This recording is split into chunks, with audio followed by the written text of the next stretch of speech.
नमस्कार दोस्तों, मैं चंदन कुमार आप सभी का एप्पल क्लासेस में स्वागत करता हूं। आज हम लोग कक्षा 7 का तीसरा चैप्टर पढ़ने जा रहे हैं उष्मा, और हम लोग देखेंगे इस चैप्टर में क्या क्या इम्पोर्टेंट चीज़ है। और मेरे हिसाब से इस चैप्टर में मैं उष्मा का स्थानांतरण आपको पढ़ाने जा रहा हूँ, जो कि इम्पॉर्टेंट है और ये आपको जानना चाहिए। यदि आप जानना चाहते हैं तो आप मेरे वीडियो को शुरू से अंत तक देख सकते हैं।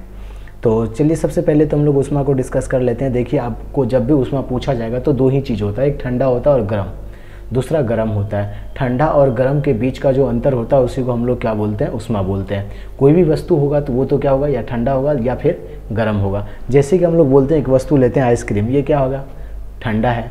और वहीं पर चाय के कप में डाली गई एक चम्मच, वो क्या हो जाएगा, गर्म हो जाएगा। या फिर हम लोग बोलेंगे चाय, वो क्या होगा, गर्म होगा।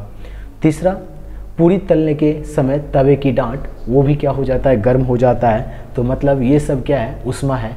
जब किसी भी वस्तु में दो गुण पाए जाएं, मतलब ठंडा या गर्म होने के जो गुण पाए जाते हैं उसको हम लोग क्या बोल देते हैं, उष्मा बोलते हैं। तो आगे चलिए हम लोग देखते हैं ताप। उष्मा का ही दूसरा रूप क्या है, ताप। हम लोग ठंडा और गर्म को नापेंगे कैसे, उसको क्या बोलेंगे, ताप मापना। तो हम लोग ज़्यादातर जो है किससे नापते हैं, थर्मामीटर से नापते हैं। जितने भी बच्चे हैं लगभग सभी को बुखार तो आज न कल आया ही होगा, कभी न कभी। तो हम लोग उसको नापने के लिए किसका प्रयोग करते हैं, थर्मामीटर को, जिसको हम लोग क्या बोलते हैं, तापमापी बोलते हैं। किसी वस्तु की गर्मी, उष्णता या फिर विश्वसनीय माप उसके ताप से की जाती है। ताप मापने के लिए उपयोग की जाने वाली युक्ति को हम लोग तापमापी या थर्मामीटर कहते हैं, जो कि आप लोग देखे होंगे। थर्मामीटर इस प्रकार का होता है।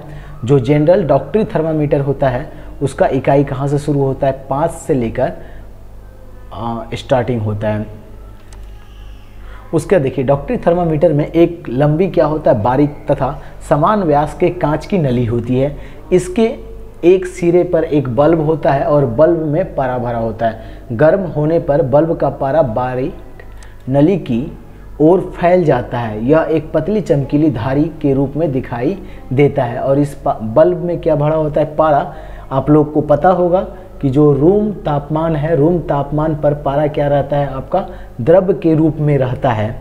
और जैसे यदि हम लोग इसको स्टार्ट करते हैं या फिर अपने कांख में लगाते हैं डॉक्टरी थर्मामीटर को, तो पारा क्या होता है, गर्म होने लगता है। और गर्म होकर वो क्या होगा, ऊपर की ओर फैलने लगता है, जो कि एक चमकीला धारी के रूप में हमें दिखाई पड़ता है। और ये जहाँ पर जाके रुकेगा तो हम लोग क्या बोल देंगे, जिस स्थान पे रुका उस स्थान का नंबर, संख्या देखकर हम लोग बता देंगे कि इस वस्तु की उष्णता या फिर तापमान इतना डिग्री सेंटीग्रेड है या फिर फ़ारेनहाइट है। हम लोग तापमान को दो चीज़ में नापते हैं, एक डिग्री सेंटीग्रेड में, सेल्सियस में नापते हैं, सॉरी सेंटीग्रेड का था, सेल्सियस में, और दूसरा नापता हूँ हम लोग या फिर नापते हैं डिग्री फ़ारेनहाइट में, जिसको F से इंडिकेट करेंगे। अभी देखिए, थर्मामीटर उपयोग करने के आवश्यक सावधानियां क्या क्या आपको बरतनी चाहिए। उपयोग करने से पूर्व अच्छी तरह इसको क्या कर लीजिए, आप धो लीजिए। जो डॉक्टरी थर्मामीटर है, निश्चित कर लीजिए कि पारा जो है कहाँ पर है आपका, 37 डिग्री सेंटीग्रेड सेल्सियस, सॉरी बार बार सेंटीग्रेड आ रहा है, सेल्सियस होता है, 37 डिग्री सेल्सियस या फिर 94 डिग्री फ़ारेनहाइट से नीचे हो। थर्मामीटर पढ़ते समय केस नली आँख के सामने हो, मतलब जिस चीज़ को आप पढ़ रहे हैं वो आपके आँख के सामने में दिखना चाहिए, मतलब नली। और उपयोग करने के क्रम में कठोर वस्तु से टकराने पर टूट सकती है, इसलिए हम लोग ध्यान रखेंगे कि जो थर्मामीटर है उसको कोई भी कठोर वस्तु से ना टकराएं। उपयोग करते समय बल्ब को मत पकड़िए। आप जब उपयोग कर रहे होते हैं तो उस समय में आपको बल्ब को नहीं पकड़ना है। मानव शरीर का सामान्य तापमान कितना होता है, 37 डिग्री सेंटीग्रेड या फिर 98.6 डिग्री फ़ारेनहाइट होता है। अब देखिए, प्रयोगशाला तापमापी क्या होता है। इस थर्मामीटर का जो परिसर होता है, जैसे डॉक्टरी थर्मामीटर का कहाँ से हो रहा था आपका, 5 डिग्री सेंटीग्रेड सेल्सियस से हो रहा था, तो इसका परिसर कहाँ से होता है आपका, 10 डिग्री सेल्सियस से लेकर 110 डिग्री सेल्सियस तक होता है। मतलब इतना दूर तक ये फैला होता है। और तीसरा प्रकार का जो थर्मामीटर आता है वो आता है आजकल डिजिटल, जो कि डॉक्टर लोग भी यूज करते हैं। आप लोग यदि डॉक्टर के पास गए होंगे तो इस प्रकार का थर्मामीटर देखे होंगे। अब देखिए, उष्मा का स्थानांतरण। उष्मा का स्थानांतरण मतलब जो ज़्यादा तापमान है या कम तापमान है वो एक जगह से दूसरे जगह कैसे जाते हैं। स्थानांतरण मतलब स्थान का अंतर, अपने स्थान को बदलना। तो वास्तव में ऊष्मा सदैव गर्म वस्तु से ठंडी वस्तु की ओर क्या होती है, प्रभावित होती है। ये हम लोग अपने दैनिक जीवन में भी देख सकते हैं। जो चीज़ गर्म रहता है, यदि उसके संपर्क में कोई ठंडा वस्तु आता है तो ठंडा वस्तु भी क्या हो जाता है, गर्म हो जाता है। तो इसी चीज़ को बताया गया है। कोई वस्तु अपेक्षाकृत ठंडी है या गर्म, यह हम उस वस्तु के ताप की तुलना से जान सकते हैं। हम लोग कैसे जानेंगे ये वस्तु जो है बहुत ज़्यादा ठंडा है या फिर ये वस्तु बहुत ज़्यादा गर्म है? कब हम लोगों को पता चलेगा? जब हम लोग उस वस्तु का तापमान निकालेंगे और दोनों का तापमान निकालने के बाद तुलना करेंगे तो वहाँ पर से हम लोगों को पता चल जाएगा कि कौन सा वस्तु ज़्यादा ठंडा है और कौन सा वस्तु ज़्यादा गर्म है। अगला, ऊष्मा उच्च ताप वाली वस्तु से निम्न ताप वाली वस्तु में जाती है। मतलब वही मैं शुरू में जो बोला, जो ज़्यादा गर्म रहेगा गर्म से नरम की ओर जाएगा, मतलब प्लस से माइनस की ओर जाएगा। ठीक है, जिसके पास जितना ज़्यादा तापमान कहाँ होगा, जहाँ पर तापमान नहीं रहेगा वहाँ तापमान जाएगा। अभी देखिए, ऊष्मा का स्थानांतरण जो होता है दो प्रकार का होता है, एक चालन विधि से और दूसरा संवहन विधि से। चालन विधि क्या होता है, अब देखते हैं हम लोग यहाँ पे। वह प्रक्रम है जिसमें ऊष्मा किसी वस्तु की गर्म सिरे से ठंडे सिरे की ओर स्थानांतरित होती है, वो क्या कहलाता है, चालन कहलाता है। यहाँ पर हम लोग देख सकते हैं, एक हम लोगों ने क्या लिया, रड लिया और उसका एक सिरा पे मोमबत्ती से क्या कर रहे हैं, गर्म कर रहे हैं। तो धीरे धीरे ये रड क्या हो जाएगा, अंतिम सिरा जो है, जो कि एक ईंट, दो ईंट से दबा पड़ा है, वो भी सिरा क्या हो जाएगा, यदि हम लोग उसको छुएंगे तो वो भी क्या हो जाएगा, गर्म हो जाएगा। यहाँ पे देखिए, हम लोग गर्म कहाँ पर कर रहे हैं, ऊष्मा कहाँ पर दे रहे हैं, तापमान कहाँ पर दे रहे हैं, अंतिम छोर पर दे रहे हैं, लेकिन ये तापमान दूसरे अंतिम छोर पर चला जा रहा है। तो इसका मतलब ये वस्तु इधर क्या है, आपका ठंडा है, लेकिन यहाँ पर गर्म होने के कारण ये गर्मी जो है स्थानांतरित होकर कहाँ चला जा रहा है, ईटा के पास जो अंतिम बिंदु है वहाँ पर चला जा रहा है। तो इस विधि को हम लोग क्या बोलते हैं, चालन। तो हम लोग जनरली, आप लोग याद रख सकते हैं, जो ठोस पदार्थ होता है उसमें जो ऊष्मा स्थानांतरित होता है वो किस माध्यम से होता है, चालन विधि से होता है। हाँ, मैं ऐसा करता हूँ, ये आपको समझ में आया होगा। अब आगे देखिए, अगला जो है संवहन है। ये ज़्यादातर क्या होता है, जो द्रव होता है, द्रव में जो एक द्रव दूसरे द्रव में जो ऊष्मा प्रभावित करती है या फिर ऊष्मा का स्थानांतरण होता है द्रव में, उसको हम लोग क्या बोलते हैं, संवहन बोलते हैं। जैसे कि मान लीजिए हमारे पास द्रव में किस रूप में होता है, जल।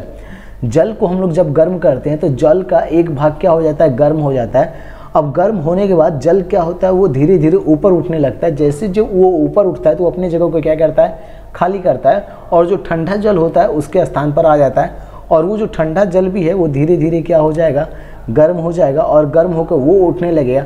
तो मतलब एक जल क्या हो रहा है, गर्म हो रहा है वो, और अपने स्थान को त्याग कर रहा है, तो उसके स्थान पे दूसरा जल आ रहा है। तो इस विधि को हम लोग क्या बोलते हैं, संवहन विधि बोलते हैं।